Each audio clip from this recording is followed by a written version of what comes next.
Hello beautiful soul! Welcome back to my channel. This is my channel for Japan, Kabayan Aquarius. This reading is for you. Tingnan natin na yung August 22 to 29, 2026. Maraming salamat muna sa mga subscriber, new subscriber, cross-watcher, at sa mga bagong pasok dyan. Welcome na welcome kayo sa bahay ni Ate Aimee. Sa mga nagpa-personal reading, salamat po. Kung gusto mo ng energy mo lang at personal reading, para sa details, punta kayo sa YouTube ko or sa description below. Andyan yung link ng aking FB. Paki-message ako sa Messenger para sa detalye or ilalagay ko dyan sa screen para makita nyo din. I-check nyo na lang din para hindi kayo ma-scam kasi may nanggagaya sa akin. Kuha tayo ng angel numbers mo. Personal reading, hindi mo personal reading to, okay? General reading tayo, Aquarius. Energy reading po tayo. Angel numbers kay Aquarius. Ooh, namaya ko napapakita yan. Okay, Aquarius. Meron kang 9, 10, 12, 13, sunod-sunod and 23. Connected ka sa mga number na yan or magkakaroon ka na connection sa mga number na yan. Ganyan, sa iba sa inyo. Or well, Leo, Virgo, Pisces, and Aries. Connected ka sa kanila or magkakaroon ka ng connection sa kanila. Okay. Aquarius, parang hindi naman pantay ate. Ano na nga, hindi nga pantay. Ano na nga. Okay, Aquarius, nandito ka sa sitwasyon mo na may mga bagay ka daw na iniisip. May mga bagay ka na iniisip or mga bagay ka na gusto mong baguhin. O pwede rin kasi ito na nagkakaroon ka ng memory na siguro sa nakaraan, mga naganap o nangyari, o may mga iniisip ka na gusto mong aksyonan, o may mga dinidesire ka, o gusto mong panindigan, pwedeng hanggang sa point na yun, no? Medyo may konti lang siguro na medyo nai-stress ka lang din siguro. Pwede rin kasi when it comes to stress, pwede may nakakausap ka, may mga nagaganap o nangyari, ganyan. Or nahandun yung point na nagkakaroon ng depletion, ganyan. Sa iba sa inyo, parang you want to structure something into your life. Sa iba, challenge to eh. Baka nagkakaroon ka ng challenge sa buhay mo talaga. Na medyo stressful o nahihirapan ka. Pwede na doon sa point na yun, ano?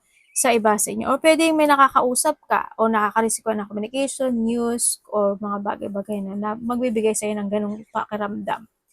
And also, andito rin po na makaka-receive ka daw ng love, tulong, pagmamahal, or a gift. Yan, may marireceive ka daw na gift or ikaw ang magbibigay nito, vice versa. Mag-ingat ka na lang kasi ang nakita ko dito is losing something valuable or pwedeng sa iba sa inyo is manakawan kayo. Maraming ibig sabihin ng pagnanakaw. Pagnanakaw na idea, identity, pera, kung ano man yan, mga bagay, basta nando sa point na yun, ano, sa iba sa inyo. And also is ingat din kayo sa overthinking, no? Baka mamaya magkasakit kayo. Sa iba sa inyo, baka may sakit kayo, i-remedy nyo kaagad ha.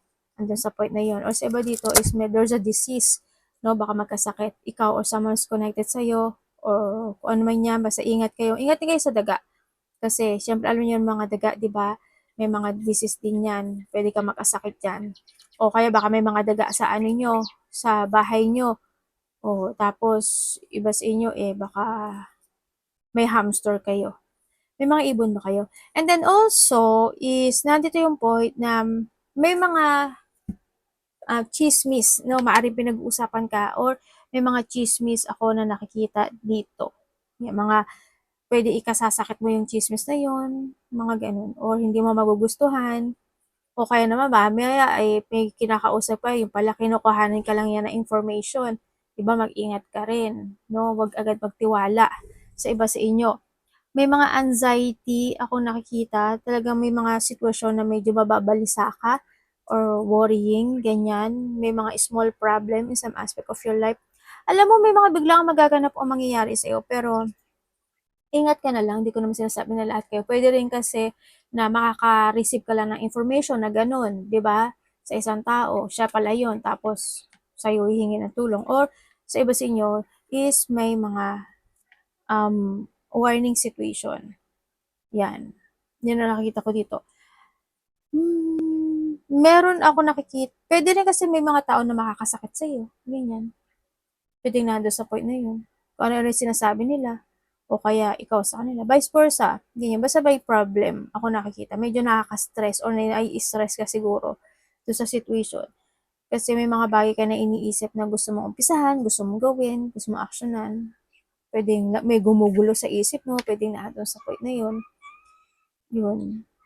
And then also is meron akong nakikita na accident, malaki man o maliit yan, but this is a warning lang naman. May mga accident ako na nakikita. Sa iba sa inyo is may mga hospital, check-up, maintenance, or surgery. Sa iba ha. Or sa iba ano to eh, mag-ingat ka na lang sa mga matutulis na bagay, matatalim na bagay, mga corner, o yung mga maduduguan ka. Ingat ka, no? O kaya naman is pwede rin kasi yung mga tao na, kasi there's a pain. May pain kasi ako nakita. Pwede rin yung mga tao na baka kung ano-ano yung mga sasabihin sa'yo o malalaman mo sa kanila, isa yun. Isa rin yun sa pain. No? Yun na nakikita ko dito. And then also, may tao dito na ano na medyo pa-inosente effect. Alam mo yun na, halimbawa, hindi ko alam. Talaga? Ewan ko, yung parang mag-i-inosente effect siya. Ganyan. Pero ingat ka sa kanya. Tapos meron din ako nakikita na medyo mapaglaro. May tao na pakapaglaruan ka o paglalaruan ka. Ganyan. Ingat ka na lang din ano sa iba sa inyo. Baka nakita ka ng mga repeating numbers o connected sa ito mga numbers na ito. Ibig sabihin, your angels try to connect dahil may gusto siyang sabihin sa iyo. Uy, may new beginning ka. O, oy, sabi ko sa'yo, 1999, may warning ka nga. Maging aware ka raw changes is coming and you need to be aware sa lahat ng aspeto ng buhay mo. Okay na, kailangan mo talagang magtiis, magtiyaga, magpursige, gawin mo. Kasi magkakaroon ka ng completion. O di sa completion, di sa completion, di ba? Kumbaga na doon yung point, may mga bagay ka talaga na i-let go, transform, kailangan mo ng movement, mag-take it action ka talaga. May mga unconditional love ako nakikita dito and also there's a great chances na pwedeng matapos mo yung mga bagay na gagawin mo or umpisahan mo in a good outcome. Yung magandang outcome as in, no, nando sa point. A new adventure will unreveal. Oy, ano kaya yun? Yung iba-iba kayo ha, iba-iba kayo yan. Kung ano man yan, magkakaroon ng revert sa'yo, ibig sabihin, may magbabago talaga sa buhay mo. Pagtatapos at pagbabago. May end of a cycle o may mga isasaayos ka, maybe may mga i-renewal o magkakaroon ng mga renewal, may mga bagay na gusto i-transform. Ako nakikita, yun. May mga unexpected change no? Ako nakikita sa'yo. Yun nakikita dito. Dito tayo sa, tandaan mo ha, Aquarius, you have a unique skill ha. Ibig sabihin, kahit saan ka ilagay talaga, kayang-kaya mo ang sitwasyon mo. Huwag ka lang mapanghihinaan ng loob kasi kaya mong malakpasan yung lahat. Okay, we have the 1 for Aquarius, we have the 2 and 4, also 8 is abundance, diba? 4, 5, 5, 10 equals completion. Ibig sabihin, magkakaroon ng completion. Uy, may ano si Divine, no? High vibes, divine intervention. This a good karma, ha? Prosperity, kasaganaan, big venture, tulad ng sabi ko kanina, di ba? And then also is fated event. Ay, may fated event ka. Fate, purpose, higher calling. Uy, may higher calling ka. Okay, love or other happiness lurk just around the corner. It will be something much better than in your wildest dream. Aba, halimbawa, ang ibig kasi sabihin ng halimbawa, ano, well, kayo na lang din mag-interpret, ano, parang alam mo yung point na yung hinihiling mo na yon. May hinihiling ba? May hinihiling ka kay universe. Pero ibibigay sa yung universe is better. Yon. A rare opportunity, an exciting encounter with like-minded people. O, ibig sabihin, may mga tao or may tao talaga na very open pagdating sa'yo, will exceed your expectation. O, may mga expectation situation. Kung sino man yan at ano man yan, may mag-exceed when it comes sa expectation situation mo. kapatid, anak, magulang, karelasyon, o pwede rin sa mga kasama sa trabaho, pwede na doon sa point na yun. Tingnan natin ang iyong energy. Uy.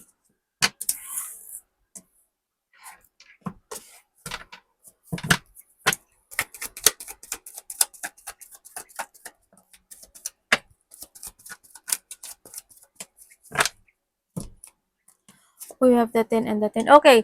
When it comes sa yung energy, ang nakikita ko sa iyo dito, nagsusugal ka ba? Or pwede kung hindi ka man nagsusugal, pwedeng iba sa inyo is nandun ka sa point na susugal ka this time.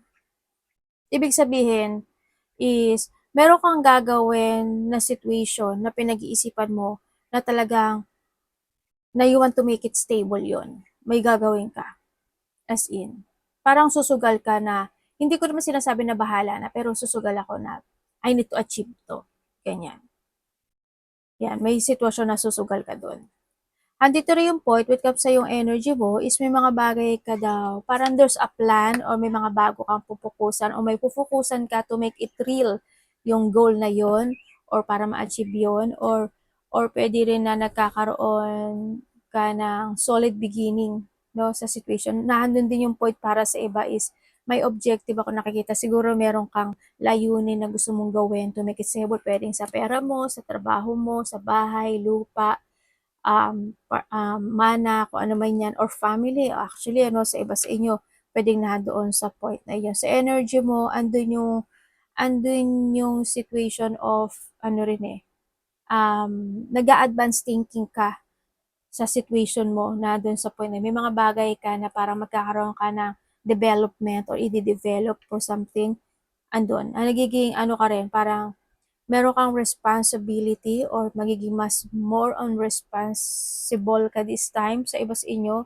May mga ipoprogress ka raw na situation kung saan aspeto ng buhay mo yan. Kumbaga nahandiri yung point na parang hindi, hindi, hindi mo ipagpapaliban yung mga bagay-bagay o sitwasyon sa buhay mo. Parang hindi ka magdi-delay. Gagawin mo na siya kaagad. Paplanuhin mo na kaagad. So, tas, pwede rin na sa point na mga bagay na sisiyasatin mo sa iba, aaralin mo, pag-aaralan mo, o mag-aaral ka, o aalamin mo, parang nandun ka sa point na yun. May mga ganun daw sitwasyon ka na gagawin. May mga pinag-iisipan ka, kumbaga, nandun sa point. Tingnan natin ang parating kay Aquarius.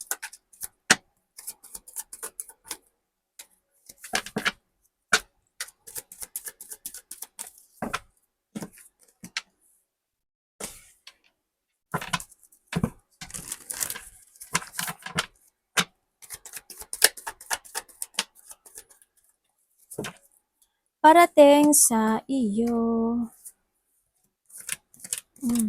Okay. Uy, talaga? Okay, parating sa iyo, may lalaki kasi ako nakikita. Ibig sabihin, may lalaki na connect sa iyo. Lalaki siya. May lalaking connect sa iyo. Hindi ko alam kung may unfinished business ka dito sa tao na to or may unfinished business sa iyo. Or pwedeng sa iba sa inyo yung lalaki na yon is related siya sa doktor, lawyer, consultant, advisor, or baka magbigay ng advice sa iyo, or a teacher, mga ganyan. Pwedeng nasunod sa point na yon. O pwedeng mga, kung connected sa kapatid, anak, magulang, karelasyon, maybe, hando sa point. Kasi also we have the family rin kasi. O pwede yung mga kasama mo sa trabaho, o yung ano mo, ano ba tawag ito? Hindi siya boss, halimbawa, yung mga interview situation, ganyan, pwede na doon sa point na yun. And then also is, parating sa iyo, meron ka daw gustong ma-achieve sa buhay mo pero nalilito ka dito or nagkakaroon ka ng frustration dito. May mga bagay ka daw na kailangan mo munang gawin o bago mo gawin yung gusto mong gawin to achieve, meron ka daw munang dapat gawin na sitwasyon na dapat siguro kumpletuhin mo muna yung bago yung siguro may process, maybe, hindi ko masabi yung Tagalog eh. Siguro nito process muna, wag mag-jump when it comes to, na related to a kangaroo. Siguro, may gagawin ka muna na dapat unahing gawin bago yung iniisip mo na gusto mong gawin. Ganon. Ibig sabihin. Andito rin yung point na magkakaroon ng mga pag-uusap related to a territorial, May mga multitask o multiple priorities ka daw na gagawin or pwedeng may mga bagay ka na i-evaluate. May tension na hindi pa tapos. Hindi ko alam kung sa inyo, sa'yo. But still, may mga tension na hindi pa natatapos. No? Handling point na ang dami mong iniisip o gumugulo sa isipan mo na doon sa point na yon. Sa iba naman is nagkakaroon ka ng dissatisfaction or you feeling stuck or nagkakaroon ka ng mga self-questioning sa sarili, sa situation, o kaya is iba naman is naghihintay kayo ng sign. May mga on and off action ako nakikita. Hindi ko alam kung, siyempre pinupuan ako, hindi ko alam kung saan aspeto ng buhay mo yon. Yun ang nakikita ko sa iba sa inyo. And then also is may tao daw na tutulong sa'yo or makakatulong sa'yo ang sabi dito. Or pwedeng vice versa iyon na may taong tutulungan mo or hihingi ng tulong sa'yo sa iba sa inyo. Alam mo, pag-uusapan ka or pinag-uusapan ka, no? Aquarius na nakita ko dito. May rejection ka eh. Bakit po? Pero ka daw itatry na sitwasyon? Ay, may taong lumalayo o umiiwas. Ay, baliktad pa. Either ikaw ang lumalayo or umiiwas o may taong lalayo or iiwas sa'yo. So, iba naman is may tao na makikipag-union sa'yo, makipagkita. Or ikaw sa kanya. May hindi may gulo may gulo or may hindi pagkakasunduan kasi may disagreement ako nakikita sa iyo no? Disagreement o pwedeng maiinis ka or mairita ka. Pwedeng nandun sa point na yun, may mataas nga ang ego dito May mga battle ka na susuungin talaga. Medyo habaan mo lang yung pasensya mo. Mag-ingat ka daw sa mga taong makakausap mo ha. Tapos sa mga sitwasyon daw na gusto mong gawin, kailangan you need to be patient at mag-trust ka daw sa intuition mo to make a decisions right. Be patient to make a choices. Kumbaga, wag talagang pabigla-bigla kasi pwedeng pumangit yung outcome nun or pag-isipan mo talagang maigi. Tingnan natin yung dapat iwasan ni Aquarius.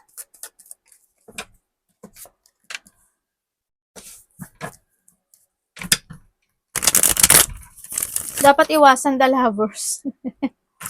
Sa iba sa inyo.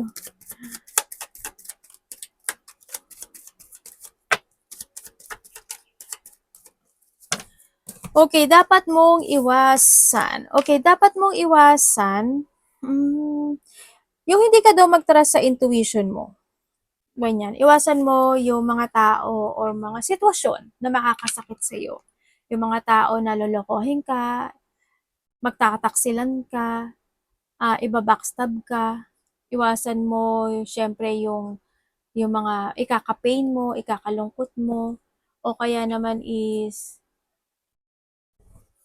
yung mga tao na na hindi magiging good term sa'yo. Kumbaga, you need to focus din kasi sa sarili mo. Alam mo yung point na yun. Tsaka, medyo ingat ka na lang din sa mga pagsasalita o salita mo, no? Ang sinasabi dito. Kumbaga, you need to be quiet and more secretly. Siguro, para din sa ikakabuti mo siguro yun, no? Kasi syempre, baka mamaya machuchu ka, di ba? Ingat ka na lang din. Basta alagaan mo lang din daw yung sarili mo. And magkaroon ka daw ng kamalayan in some aspect of your life. Parang siguro kailangan mong matauhan or kailangan mong gamitin talaga yung isip mo. Yun ang sinasabi dito. Kung may mga bagay na kailangan ayusin, komponehin, or ibalik mo yung sarili mo sa dati, or yung mga bagay na you need to fool yourself sa isang bagay o isang sitwasyon talaga para mas maayos talaga siya. I-recover yung mga dapat i-recover. Sinasabi, you need to getting over the worst ng buhay mo. Kung kinakailangan mo mag-escape doon, mag-escape ka, i-recover mo yung mga bagay na yon. Kasi andito na rin naman si higher calling. Basta know your purpose. Kasi hindi ka naman pababayaan din ng universe. No? Ang sinasabi dito. Siyempre yung mga tao na gagamitin ka lang, mga taong maksarili, o kaya may mga puot, galit, hindi pagkakaisa, hindi pagkakasundo, yung mga hindi kayo magiging same pages ng tao, iwas ka na lang din. Ganyan. Hindi magiging compatible, iwas ka dyan. It's more on self ang gawin mo ha. Yun. Kumbaga may mga sitwasyon din na kailangan mong ma-accept or i-accept. Love, kapatid, anak, magulang, karelasyon, kaibigan, pamilya, Aquarius in love.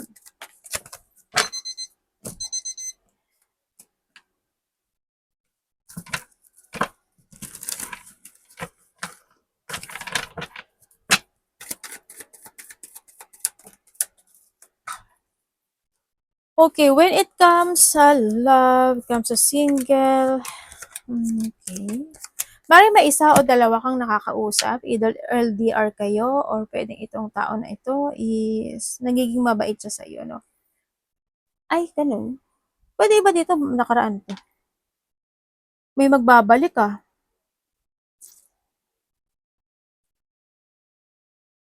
Either babalik ka sa nakaraan o sa sitwasyon or may babalik sa iba. May pagbabalik.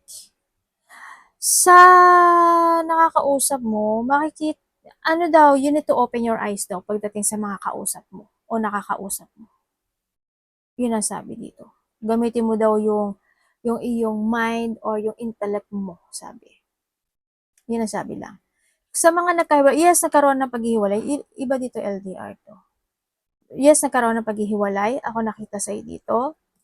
Kasi alam mo yung point na nagkaroon talaga ng pagsisinungaling, pagtataksil, labero, lalakero, manipulative, ganyan.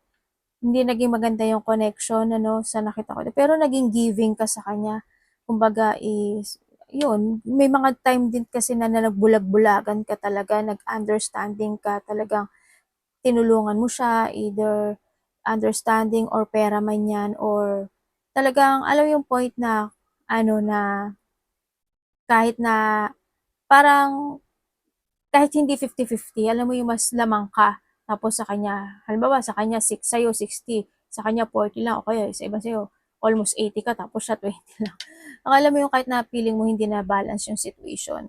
Yun, sa mga nagkahiwalay. Well, dito sa sitwasyon kasi, dahil sa mga nagkahiwalay, nagkakaroon ng pag-isolate. Hindi ko alam ikaw o siya, nagkakaroon siya ng pag-isolate this time. Medyo naguguluhan siya sa sitwasyon niya. Hindi ko alam in what way, pero they feeling burden, struggle, and problem na pinagdadaanan itong tao na ito, no? Or maybe ikaw ito. Sa iba naman sa inyo, itong tao na to, siguro nahando siya sa point na nagkakaroon siya ng pagsisisi dahil sa nagaganap o nangyayari sa kanya ngayon. Yun, may problema siya. Naari na nagsisisi siya ngayon na sana pala ganito, sana ganyan. Nandiyo siya sa point na yun. Kaya nakita ko dito, baka magkaroon siya ng communication against sa'yo. No? Yun. Kung kayo naman is in a third-party relationship, sa may mga third-party relationship, pwedeng na doon sa point na namamanipulate ka ng tao, baka itong tao na to magaling lang talaga siya at nagsisiyasat ka pa kung talagang totoong wala na sila o kung talagang totoong wala talaga siyang lalaki o babae, pwede na. Sasabihin mo sa meron. Sabi ka, inaway, no? Pero choice mo yan. Ikaw na. Eh kung ano naman, alam mo yung point na kung paulit-ulit yung sitwasyon, ang tao kasi, halimbawa, ng babae ng lalaki siya, okay lang yung isang beses eh. Okay lang yun. Pero yung gagawin niya na pangalawang beses, pangatlo, hindi yun nagkataon, hindi yun, choice niya yun. As in, choice niya yun. Wala kang kasalanan doon. Choice niya yun. Well, kung ikaw ito, sorry, nando sa point. Well, choice mo na rin kung mag-i-stay ka or hindi. Or kung hindi mo ka makaalis, eh, focus to yourself. Focus to your goal. Ganun lang yun. 'Di ba? Kasi nagbigay ka naman ng effort sa kanya, siguro naman hindi pa kulang 'yun, 'di ba? Talagang put effort ka sa kanya, 'di ba? Hindi na kung sasabihin niya na nagkulang ka, hindi. Wala kang pagkukulang sa situation when come in this connection. Siya mismo, hindi lang siya marunong makontento. Nandun lang 'yun, ganun lang 'yun. Kasi kumbaga may isang plastic ka ng tinapay, ang gusto niya yung buong tinapay. Binigyan mo siya ng isa or dalawa, gusto niya yung buong plastic na yung gusto niya. O di ba sakim? Ganun lang yun. Hindi wala kang problema kasi you're doing your best. Napaka very responsible mo, hindi yung pagpapahalaga talaga. Wala nasa sayo yan. Sana hindi kayo magkahiwalay. Okay. Sa iba sa inyo, bulag-bulagan yarn. Okay, sa mga walang third-party relationship naman, sa mga walang third-party relationship, dito sa connection na ito, alam mo yung point na kahit na nagkakaroon ng pagkakamali o nagkakaroon ng pagkukulang ang bawat isa or isa sa inyo is handun pa rin yung point na hinahabaan naghahaba ng pasensya yung isa sa inyo at nagbibigay pa rin ng effort when come in this connection. Kumbaga, minsan may mga time na tumatahimik na lang din siguro yung isa, ganyan. Pero may konting disappointment na magaganap o mangyari when come this connection. Hindi ko alam in what way eh. Pero may konti lang na hindi pagkakaintindihan. Sana hindi ganon kalaki. Pero may mga hindi pagkakaintindihan o hindi pagkakaunawaan lang. Pwedeng yung isa sa inyo talagang makompronta talaga siya. Halimbawa, anong ginawa mo? Saan ka galing? Ba't ngayon ka lang dumating? Pwedeng na doon sa point na yun. Bakit mo yan binili? Alam mo naman na nagtitipid tayo. Bakit ganyan? Ba't ganun? Pwedeng kukomprontahin ka niya or kukomprontahin ka niya. Sana in a good and a nice way, no? Kasi para hindi rin kayo mag-struggle o magkaroon ng conflict. Pero habaan na lang din yung isa. Baka magkaroon kayo ng misunderstanding kasi. No, ingat na lang din, no? Sa iba sa inyo. Tingnan natin ang money trabaho mo. Aquarius money trabaho.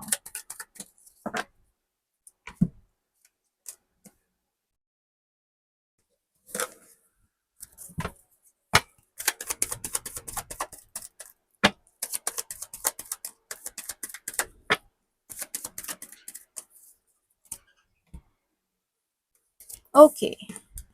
Kung wala kayong trabaho, ang nakikita ko sa'yo ay kumilos ka. Diba?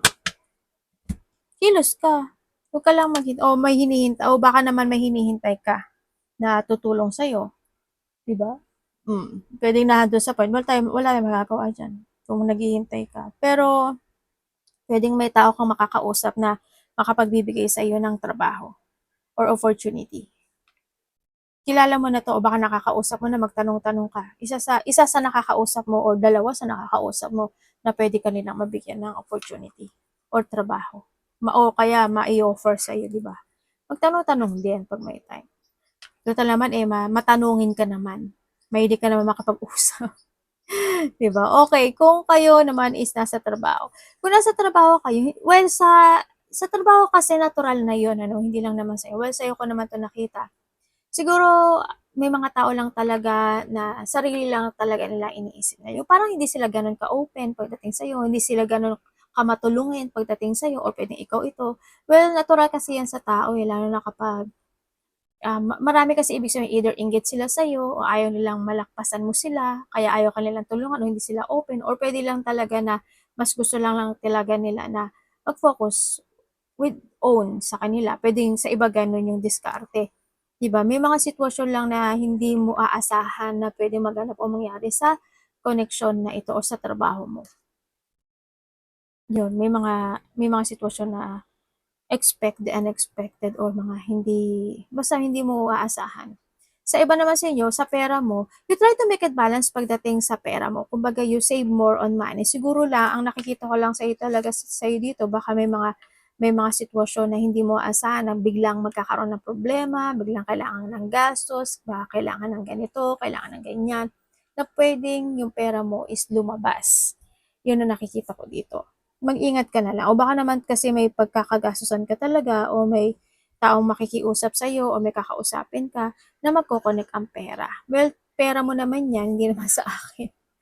Na lang, balansehin mo na lang din sa iba sa inyo. Kung kailangan ba o hindi ba, diba? Ganun. Pag-isipan mo na lang din. Baka may mga ikagulat, ikasyak ka talaga pagdating sa pera mo o sa trabaho mo. Yan. Ingat ka sa finances ha. Pwedeng sa iba sa inyo, naghihintay ka may hinihintay ka pa rin hanggang ngayon na sana magbayad na to, sana ganito, sana ganyan. Pwedeng nandun sa point na yun. Kung mabayaran ka, hindi. Siguro sa tingin ko hindi. Parang maghihintay ka pa. Baka nga iba dito, bilak na kayo or dinededma na kayo, ini-ignore na kayo, or binablock na kayo. Sana wag magkaroon ng pagba-blackmail, if ever. Vice versa. Energy reading, ha?